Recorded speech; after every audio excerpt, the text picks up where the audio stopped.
Good morning everyone. তো আজকে হচ্ছে সোমবার, আর সোমবার আমি যখন সকালবেলা ঘুম থেকে উঠি তখন অলরেডি অনেকগুলো কাজ হয়ে গেছে। তো এখানে ছোটো পিসি বসেছে সবজি কাটতে, যেহেতু দুপুরে রান্নাবান্নার সমস্ত জোগাড়জান্তি করতে এখানে ছোটো পিসি বসে গেছে, আর বাইরে সবাই আমরা বসে আছি। সকালবেলা তখন আমি যখন উঠেছি তখন প্রায় বাজে কিন্তু 9:30। তো তখন উঠে সবার চা খাওয়ার পর্ব চলছে। এই যে বোন, দিদি, দুই বোন, তারপর বড়দি, এই যে আমার মেয়ে, এখানে ছোটো পিসেমশাই, দাদা রয়েছে, বাবা রয়েছে, আমার হাজব্যান্ড রয়েছে, সবাই রয়েছে। তো আমরা সবাই এখানে বসে আছি, বসে একটু গল্প করছি। আর এই যে দেখছো, এটা হচ্ছে একটা দাদু, এটা বাবার মেজো মামা, ছোটো মামা। তো হ্যাঁ, এটা বাবার ছোটো মামা হয়। তো যাই হোক, এখানে সবাই আমরা সকালবেলা বসে বসে গল্প করছি, আর চায়ের ব্যবস্থা চলছে, কারণ যখন যেরকম যে উঠছে সেরকমভাবেই চায়ের ব্যবস্থাটা চলছে।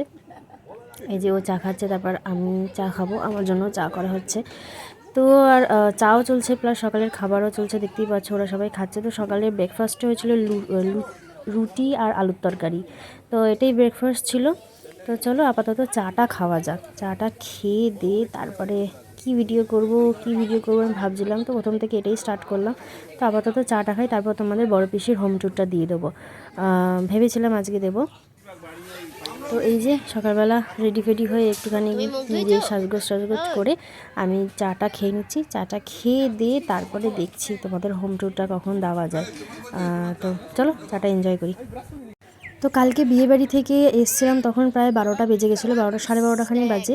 তো ওদিকে যেহেতু আইসক্রিম দিয়েছিলো, তো আইসক্রিমটা না মা এরমভাবে বাবা ব্যাগের মধ্যে নিয়ে এসে, আর দেখো সারাটা রাত থেকে কি অবস্থা আইসক্রিমের। তো আমরা যে আইসক্রিমটা নিয়েছিলাম সেটা ভালো ছিল, সেটা একটা প্লাস্টিকের মধ্যে জড়িয়ে আমরা নিয়েছিলাম, তো যেটা ভালো ছিল। কিন্তু মা যেটা নিয়েছে সেটাই এই অবস্থা হয়েছে। তো এখানে সবাই বসে বসে টিফিন খাচ্ছে, আর দুপুরেরও জোগাড়জান্তি চলছে। মা আর বড় পিসি, বড়দি সবাই মিলে রান্নাবান্নার দিকটা সামলাচ্ছে, কারণ পিসির শরীরটা খুব একটা ভালো নেই, একভাবে দাঁড়িয়ে রান্না করতে পারে না যখন লোকজন আসে। তো সেই জন্য মা একটু হেল্প করে দিচ্ছে, সাথে বড়দিও হেল্প করে দিচ্ছে। তো বড়দি ফুলকপি আলু দিয়ে মাছের ঝোল হবে, তারপর মাংস হবে, চিকেন হবে, তারপর সকালেও অনেকে ভাত খাবে, অনেকে রুটি খাচ্ছে। তো ভাত হচ্ছে, দিয়ে দেখো ডাল সেদ্ধ হচ্ছে। সকালবেলা হবে মাছের তেল দিয়ে বেগুন দিয়ে মাছের তেল দিয়ে একটা তরকারি, মানে ইয়ে হবে, ভাজা মতো হবে, মাছের তেল ভাজা বেগুন দিয়ে। তো এটা কিন্তু আমারও ভীষণ ভালো লাগে খেতে। আলু সেদ্ধ হবে আর ডাল। সকালবেলা যারা যারা ভাত খাবে, ভাত খাওয়ার মধ্যে রয়েছে আমাদের বড়দি, ছোটদি, বড় পিসি, মা। আর আমার কথাটা, মানে আমার ওটা দেখে আমার এত লোভ লেগেছে, আমি রুটি খাওয়ার পর বললাম যে ভাত খাবো। আর এখানে আমি বসে গেছি গোছগাছ করতে, কারণ লাগেজটা গুছিয়ে না নিলে না এদিক ওদিক সমস্ত জামা কাপড় ছড়িয়ে ছিটিয়ে রয়েছে, কখন ফেলে যাব, আবার পিসির বাড়ি কখন আসাবে তার কোনো ঠিক ঠিকানা নেই। তো সেই জন্য সব কিছু দেখে শুনেই গোছাতে হবে। তো মা বললো, যেহেতু মা ওদিকটা সামলাচ্ছে, সেজন্য মা বললো যে তুই একটু গোছগাছের দিকটা দেখে নে। তো ওকে বললাম যে মেয়েকে একটু দেখো, মেয়ের ড্রেসটা চেঞ্জ করে দিয়েছি আমি। তো যেহেতু একটু হালকা হালকা গরম গরম লাগছিলো, সেই জন্য ড্রেসটা আমি চেঞ্জ করে দিয়েছি। আমাকে বললাম যে তুমি ওকে একটু দেখো, আমি ওদিকে লাগেজটা গোছগাছ করে নিই, যেহেতু আমরা বাড়ি ফিরবো। তো এদিকে দেখো দিদি আর মা মিলে এখানে রান্নাবান্না চলছে। মা এদিকে চাটনিটা করলে মায়ের হয়ে যায়, তো মা এদিকে চাটনি করে তারপরে আমার মেয়েকে একটু ফ্রেশ করবে, আর এদিকে দিদি বাকি মাংসটা আর ফুলকপি আলু দিয়ে মাছের যে ঝোলটা হবে সেইটা দিদি করবে, মানে বড়দি করবে। তো বড়দি রান্না করুক আর মা ওর রান্না করুক, আমি ওদিকে গোছগাছটা করি। আর মা এই চাটনিটাই মোটামুটি শেষ, চাটনিটা করে তারপর মা বললো আমি ওকে ফ্রেশ করে দিচ্ছি, মানে তেলটা নিয়ে হালকা একটু চান করি, মানে গা স্পঞ্জ করে দেবে, বাকি আমাকে গোছগাছটা করে নিতে বললো। আর যেহেতু এক জায়গা থেকে আরেক জায়গায় আসা, তো সেই জন্য সব কিছু দেখো কীভাবে ছড়ানো ছিটানো রয়েছে। পিসির ঘর সমস্ত কিছুটা আমাকে লাগেজে গোছাতে হবে, কারণ এদিক ওদিক অনেক জামা কাপড় ছড়িয়ে ছিটিয়ে আছে, সেগুলো সমস্ত কিছু ঠিকঠাক না করলে না কোন জিনিসটা ফেলে যাব, কোন জিনিসটা ভুলে যাব, ঠিক বোঝা যাবে না। তো তখন পরে কে নিয়ে যাবে, কে দিয়ে আসবে, এখান থেকে অনেকটা দূরের রাস্তা, তো কে দিয়ে আসবে, কে নিয়ে আসবে, সেই জন্য সব কিছু দেখে শুনে নিতে হচ্ছে। আর এদিকে আমাদের খাওয়া দাওয়া হয়ে গেছে, সব এক এক করে খাওয়া দাওয়া হয়েছে। তারপরে এখানে মা, পিসিরা, দিদিরা সব খেতে বসেছে একসাথে। তো এরপরে ভাবছি তোমাদের হোম ট্যুরটা দিয়ে দিই, কারণ যেহেতু সবাই মোটামুটি ঘুমাবে। আমার মেয়েকে আমি ঘুম পাড়িয়ে দিয়েছি, মানে ঘুম পাড়িয়ে দিয়েছিলাম কিন্তু ঘুমায়নি, ঘুম থেকে আবার উঠেও গেছে। তো যাই হোক, ওখানে বসে বসে বাবার কাছে কার্টুন দেখছে, ও বাবা একটু শুয়েছে, তো ওর বাবার কাছে দিয়ে দিয়েছে, ওর বাবার কাছে একটু কার্টুন দেখছে। তো চলো ততক্ষণ তোমাদেরকে হোম ট্যুরটা আমি দিয়ে দিই। তো পিসির বাড়ির এটা হচ্ছে একদম মেন গেট, যেটা বলতে পারো একদম মেন দরজা। এটা আরেকটা দরজা আছে, সেটা রাস্তার বাড়ি, কিন্তু সেটা পেছন দরজা, এটা হচ্ছে মেন দরজা। তো এটা হচ্ছে পিসির পুরো বাড়িটা। প্রথমে মেন দরজা দিয়ে ঢুকতে গেলেই প্রথমে পড়ে এটা কিচেন। তো কিচেনটা এরকম আছে, কিচেনের সাথে সাথে রয়েছে, সাইডে রয়েছে এটা বাথরুম। তো আর তারপরে রয়েছে সিঁড়ি ঘরের ওপরেও একটা ঘর আছে, সেটা তোমার লাস্টে দেখাবো। তারপরে এটা একটা হল রুম পড়ে, এটা ডাইনিং রুম বলতে পারো, কিন্তু আপাতত যেহেতু সবাই রয়েছে বলে সেই জন্য ডাইনিং টেবিলটা বাইরে বার করানো রয়েছে, কিন্তু ডাইনিং টেবিলটা কিন্তু এখানেই থাকে। তো ডাইনিং রয়েছে, ডাইনিংয়ের সাথে এরকম জানলা রয়েছে। তারপরে এখানে রয়েছে ফ্রিজ। আর এই যে দেখো পেন্টিং, দেখো এগুলো কিন্তু পুরো আর্টিস্ট এনে পেন্টিং করা। অন্ধকার অন্ধকার লাগছে, তো আমি ফোনের ফ্ল্যাশ লাইটটা অন করেছি, জানি না কালো কালো লাগছে কি না। তবে এই প্রিন্টিংগুলো পুরো সমস্ত ঘরেই করা আছে মোটামুটি, তোমাদের দেখলে তোমরা দেখতে পাবে, দেখাচ্ছি তোমাদের। তারপরে ঢুকতে এদিকে ডান দিকে ঢুকলে সেটা ছর্দির ঘর পড়ে। তো ছর্দির ঘরটাও প্রিন্টিং করা আছে, খুব সুন্দর একটা প্রিন্টিং করা আছে। ওই প্রিন্টিংটা আমার ভীষণ পছন্দ, মানে এরকম প্রিন্টিং আমিও ভাবছি আমার ঘরে করাবো। তো আর এখানে দিদির কিছু হাতের হ্যান্ডওয়ার্ক করা আছে, লাইক এই যে এগুলো প্রত্যেকটা কিন্তু দিদির ছর্দির হাতে, মানে হ্যান্ডওয়ার্ক। আমি যখন ছিলাম এখানে, আমি 1 মাস 1.5 মাস মতো এখানে ছিলাম বিয়ের আগে, তো তখন আমি দেখেছিলাম দিদিকে বানাতে বসে বসে কিছু কিছু জিনিস। তো এটা পুরোটাই কিন্তু এগুলো সব দিদির হ্যান্ডওয়ার্ক। আর এই যে এখানে একটা ড্রেসিং টেবিল রয়েছে, আর সেরকম কিছু দিদির নেই, ওয়ার্ড্রোব আর ড্রেসিং টেবিলটাই আছে। তো তো আমি কিন্তু রেডি হই, তারপর তোমাদের সাথে ভিডিওটা শ্যুট করছি, দেখতেই পাচ্ছ। তো তারপরে দিদির ঘর থেকে এদিকে একটুখানি টার্ন করলে বাঁদিকে, তারপরে ওদিকে একটা দরজা আছে, এদিকেও দরজা আছে, দুদিক থেকেই বেরোনো যায়। তারপরে এদিকে ঢুকতে গেলে এটা পরে ঠাকুর ঘরটা অন্ধকার, দাঁড়ানো একটা জ্বালাই।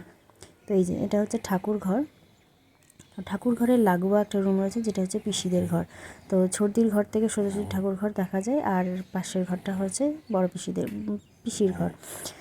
তো এই যে আমার কিন্তু লাগেজ গোছানো হয়ে গেছে, যেটুকু দরকার হয়েছে। আমার মেয়ে দেখো ঘুম পাড়িয়ে রেখে গেছিলাম, কিন্তু উঠে গেছে। তো আমি বললাম থাক, আর ঘুমাতে হবে না, বেলাও হয়ে গেছে, বেরোতেও হবে। আর এদিকে ওর বাবা শুয়ে আছে, ওর বাবার কাছেও বসে বসে কার্টুন দেখছে। ওর বাবা ঘুমোচ্ছিল, আমার ভিডিও করা দেখে উঠে পড়েছে। তো এটা হচ্ছে পিসির ঘর, কিন্তু পিসির ঘরে কোনো পেন্টিং নেই। আর এরকম দেওয়াল শোকেস রয়েছে, তারপরে এরকম একটা শোকেস রয়েছে। তো এখানে কিছু কিছু জিনিস আছে যেগুলো দিদির হাতে বানানো, আমার মনে হয় দিদির হাতে বানানো, কিন্তু কে বানিয়েছে নেই। যে লাইক এরকম একটা জিনিস আছে। তারপরে এখানে একটা শিব এই যে একটা ঘর মতো আছে, তারপর একটা শিবলিঙ্গ মতো আছে, সেটাও কিন্তু দিদির হাতে বানানো। হয়তো দিদির সাথে দিদির বোনেরাও থাকে, মানে দিদির কাকির মেয়েরা আছে, তো ওরাও হয়তো বানাতে পারে, জানি না আমি ঠিক এটা কার বানানো। তো এই যে তারপরে এখান থেকে আরেকটা ঘর পরে, এখান থেকে সোজা দেখো পুরো স্ট্রেট একদম দরজা। তো তারপরে এখান থেকে একটা ঘর পড়ে, যেখানে কোনো গেস্ট এসে এলে শোয়া, যেখানে বাবা শুয়ে আছে, সবাই ঘুমোচ্ছে। তো যাই হোক, এটাই হচ্ছে পেছন দরজাটা। তো পেছন দরজাটা এখানে, এটা সাধারণত গেস্ট রুম বলতে পারো। কোনো গেস্ট এলে বা কোনো শোয়ার জায়গা না থাকলে তখন এখানে গেস্টরা শুতেই পারে, কোনো অসুবিধা হয় না, সব রকম ব্যবস্থাই আছে। তখন সবাই বাইরে বসে বসে গল্প করছে। তো চলো এবার ছাদে যাওয়া যাক, ছাদের ঘরটা তোমার দেখায়, যেটাতে আমরা ছিলাম। চলো। তো চলে এসেছি আমি ছাদেও একটা রুম রয়েছে। এই রুমটাও বলতে পারো কোনো গেস্ট আসলে শুতে পারবে, ভালো মতোই আছে। আর দেখো এটাতেও প্রিন্টিং আছে, প্যান্ডা প্রিন্টিং, ভীষণ সুন্দর, কিন্তু ভালো ভালো প্রিন্টিং করা আছে। তো আমি প্রিন্টিংগুলো প্রত্যেকটাই আমি কিন্তু ছবি তুলে নিয়েছি। তো যাই হোক, তারপরে এই যে ছাদ। তো এই যে রং করা দেখছো, এই যে এত কিছু করা দেখছো, এগুলো কিন্তু পিসেমশাই থাকতে করা হয়েছে। কারণ পিসেমশাই থাকাকালীন ইচ্ছা ছিল যে আমরা একবার আসবো, কিন্তু আসা হয়নি পিসেমশাই থাকাকালীন। তো পিসেমশাই রং টং করে দিয়ে গেছে, যেহেতু আমরা আসবো, জামাই আসবে প্রথম। তো যাই হোক, এখানে অ্যালোভেরা গাছগুলো তোমাদের দেখাচ্ছিলাম আমি। একটা কি মোটা, এখানে রয়েছে মানি প্ল্যান্ট, এখানে আরও অনেক রকমের গাছ রয়েছে যেগুলো আমি চিনি না, বুঝতে পারছি না কী কী গাছ আছে। দেখো পুরো সব, দেখো কত বড় বড় অ্যালোভেরা রয়েছে।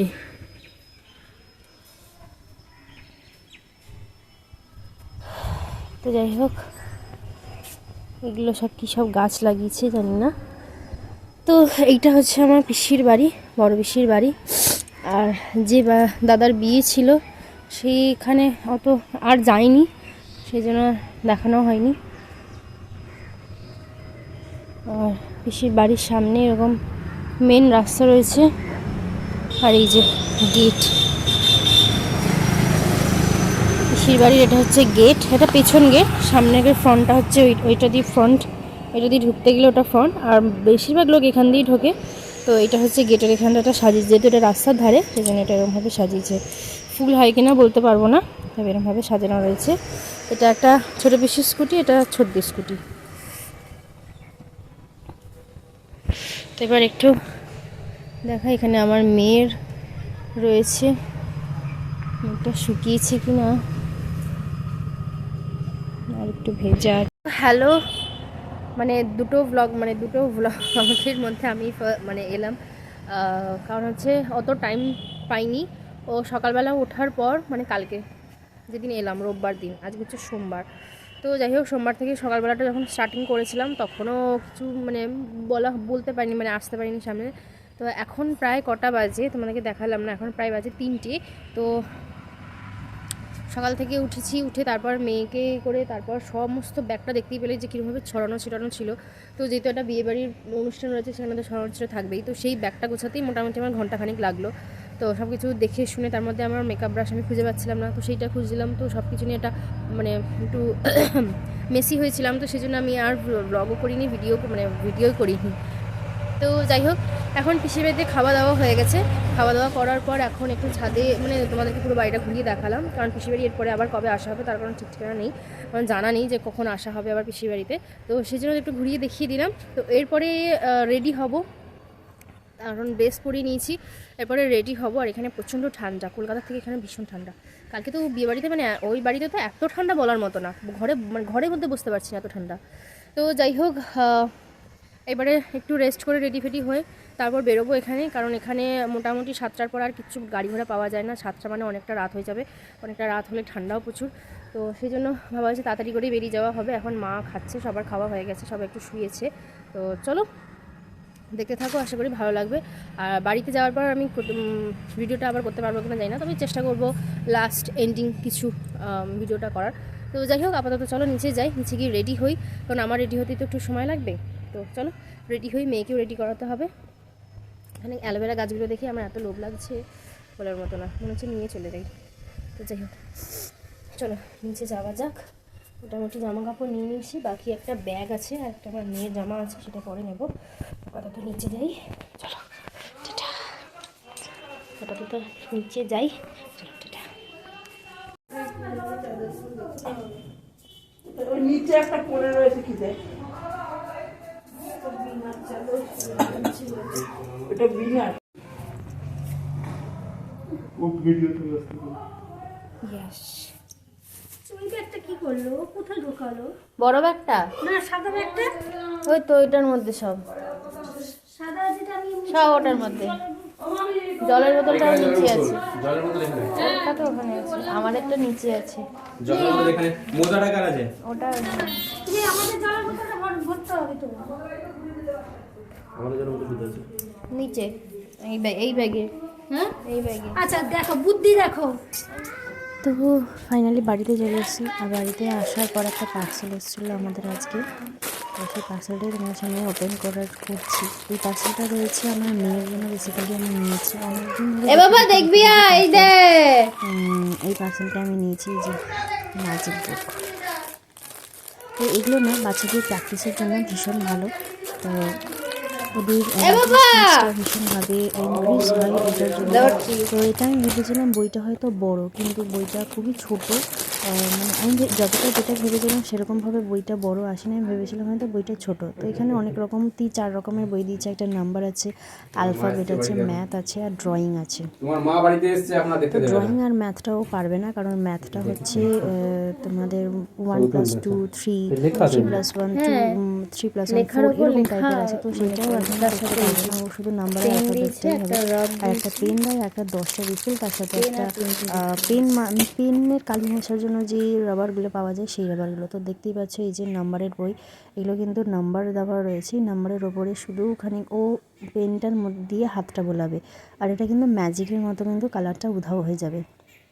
তো এটা ম্যাজিক বুক বলতে পারো। এটা প্র্যাকটিসের জন্য কিন্তু ভীষণ ভালো, ওদের রাইটিং স্কিলসটাও ভালো হয়, কোনটা কিভাবে লিখতে হয়, কিভাবে 5 4 3 2 1 লিখতে হয়, তো সেরকমভাবে সেটা ওরা লিখতে পারবে। সেই জন্যই বেসিক্যালি আমার বইটা আনা। তো এই যে এরকম অ্যালফাবেটগুলো রয়েছে, তারপর ড্রয়িং আছে, আর ম্যাথ আছে, তো ম্যাথটাও ঠিক মতো পারবে না, কারণ ম্যাথটা রয়েছে তোমার 1+1 2 হয়, তো এগুলো একটা বোঝার ব্যাপার আছে, তো ওটা হয়তো বুঝতে পারবে না।